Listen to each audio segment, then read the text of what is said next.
Hello guys, তোমরা সবাই কেমন আছো?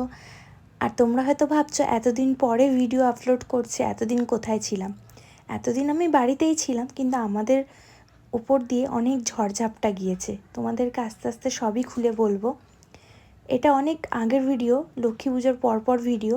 তখন ভিডিও করে রেখেছিলাম, তারপরে এত কিছু হয়েছে বাড়িতে, তারপর আর সময় পাইনি ভিডিও শেয়ার করব তোমাদের সাথে। আর মন ভালো না থাকলে না কিছু করতে ইচ্ছে করে না। আর এটা আমরা গিয়েছিলাম ভামড়ি দেবী মন্দিরে। তোমরা তো অনেকেই দেখেছো, আমি বিয়ের আগে মানে আমাদের যখন বিয়ে ঠিক হয় আমি আর অরূপ গিয়েছিলাম আমাদের গাড়িটা পুজো দিতে। তারপর আর আসা হয়নি, যেহেতু আমাদের ওষুধ চলছিল 1 বছর ধরে। যেই ওষুধ শেষ হয়েছে আমরা চলে এসেছি পুজো দিতে। আর এই দেখো আমার ছেলে বউ পেয়ে গেছে। আর আমরা চলে গেছিলাম ওখান থেকে বেরিয়ে বরলিতে, সেখানে আমরা খাওয়া দাওয়া করেছি। আর আমার সাথে কি কি হয়েছে এতদিনে তোমাদের সাথে সবই শেয়ার করব নেক্সট কোনো একটা ভিডিওতে।